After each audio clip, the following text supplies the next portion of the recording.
explain to me why this damage control still exists on the main roster, even though they contribute nothing over for the roster's, benefit, especially for the women's division? Someone please explain that.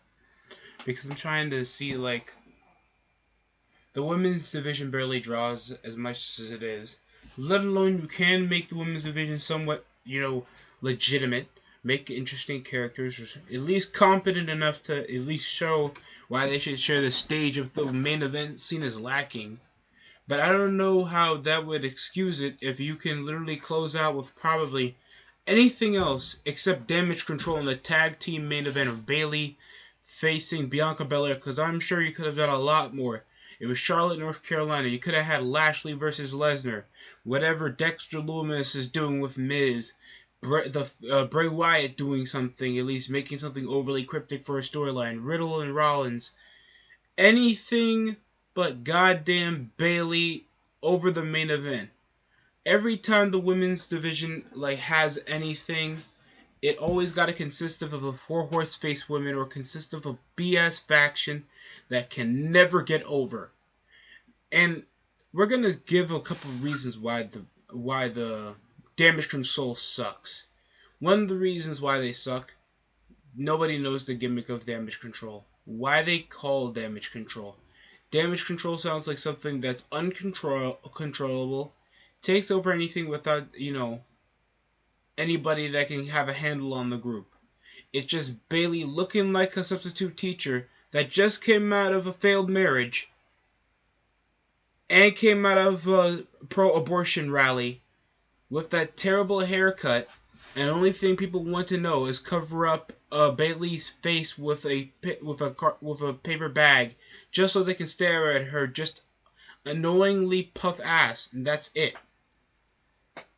There's no identity with this entire thing. What is damage control? Just three random chicks, one established name, two chicks from NXT that have no distinct look. One chick can barely speak English, it primarily speaks Japanese, it's a high flyer. That already consists of an unrelatable midget that's less over than Asuka. And the only thing about Asuka is that we know that she can kick ass, and she's the most attractive Asian chick on the roster.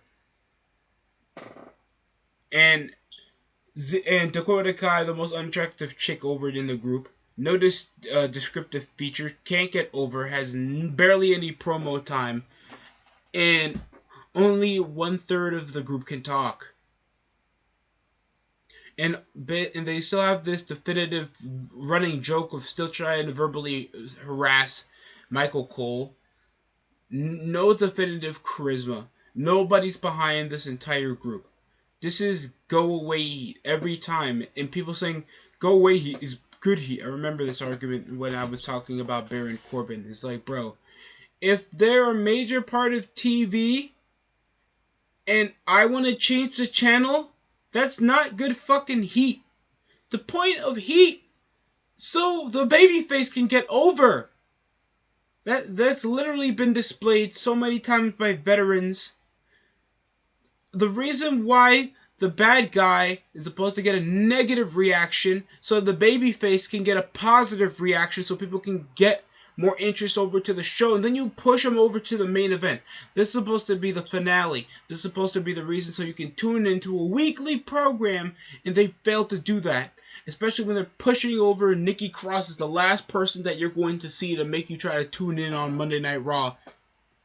And this is coming over back-to-back 1.8 million viewerships on Raw over the Triple H era.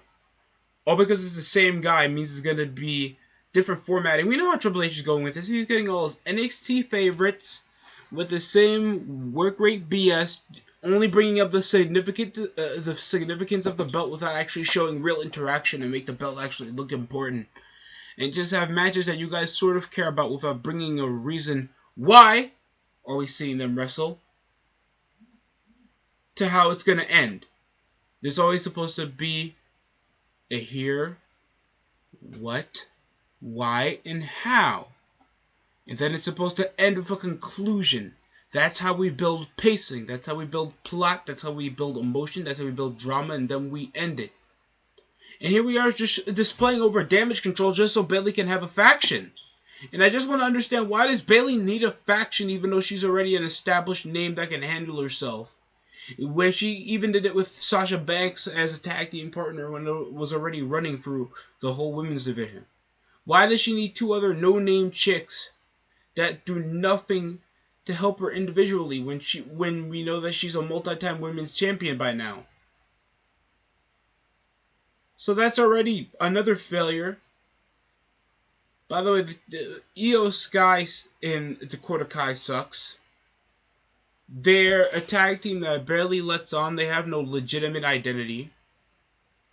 Both chicks are undersized with just colorful hair, shitty gear, barely get two spots, barely get all their shit in. Just chicks that you don't need. Like, literally, any person that's going to be upset that these chicks lead watch too much wrestling. They watch too much goddamn wrestling. There's no definitive identity to any of these chicks. Io Sky just speaks random Japanese, but stays over to the background with it. Like, that's the only reason why you're in the group. So how does Bayley? How do any of the another reason why this group sucks? What part of this group has any definitive like chemistry? What part of the group looks like they're in the same level at all? Like, you have a multi-time women's champion out of Bayley that's already an established name that barely has a relationship with these chicks except that they're NXT talent. And it would be more of like Bayley could have just titled them over herself, like the Bayley regime, and these chicks were her underlings. Why are they trying to get them over, under the lane, over the reins of trying to learn from the best women's superstar on the roster, and that would have been okay. You don't call it fucking damage control, and the most you do is just toss a cameraman. You guys are like 5 out of 10 looking chicks beating up other 5 out of 10 looking chicks on the roster. You're literally everybody else.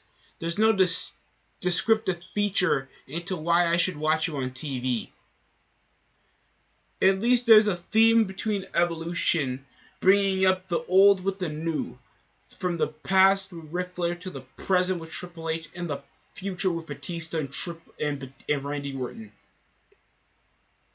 All top guys in their own definitive way, with Orton with athleticism and his charm, Batista with his aggression and strength and his look, to Triple H that already has a pedigree, a tenure, no pun intended, and already the top guy that's already been established, and Ric Flair that brings that experience, that prestige, already that championship mentality.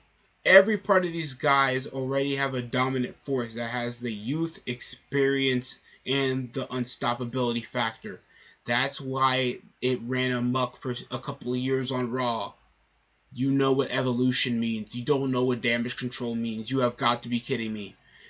At least for for Toxic Attraction, people say that this is better than Toxic Attraction. You are smoking BBC. There is no way that this is better than Toxic Attraction. You have 3 hot chicks that run amok over to the division, that come over having their own lounge, looking like they're top dogs. All these women looking like they can be part of a magazine, and they talk trash and they actually show it into the ring. And they show out doing these little exposés, doing these little, like, fantasizing feminine, gestures over their entrance. They look like important people when you see them on NXT. You don't see that with Damage Control. They just do their random entrance. They walk over to the ring. There's no definitive look into any of these chicks, like, at all. Like, if you're saying that you would take Damage Control over the fucking Bella Twins in Toxic Attraction, bro, we cannot be friends. Fucking Team Bad is more over than these bitches. You gotta be kidding me. But, oh, God.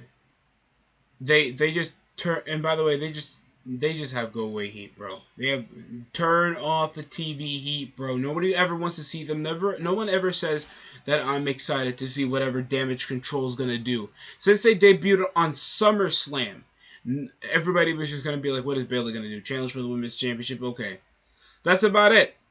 No one cares what this midget Japanese chick and some ugly chick that was only known for what she did in the War Games was gonna do. Wasn't she just released?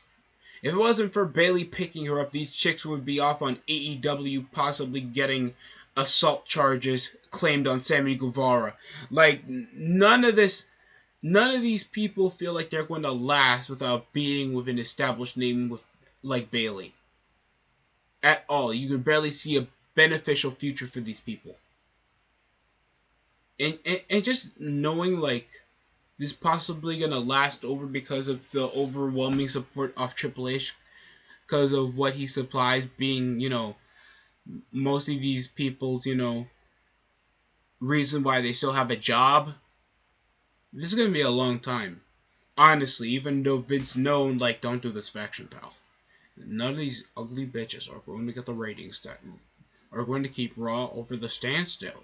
You're going to make it terrible. No little girl wants to want to be represented by an ugly woman. Like, honestly, tell me. Look at Bayley. Look at Bayley. Look at Bayley. Would you fuck that? Would you? No. You see? Who wants to see an ugly person on TV, Hunter? Who wants to see an ugly... Like, it's that difficult to try to say anything nice. Because it's supposed to be a heel group. And they just say they're taking over the WWE. Like, this over-flaunting genericness of this group just makes me feel like this is like you're training for a promo. And it's like, yeah, we're called Damage Control. Their name sucks. That sounds like a name that a kid probably made on their creative faction on Universe Mode, bro.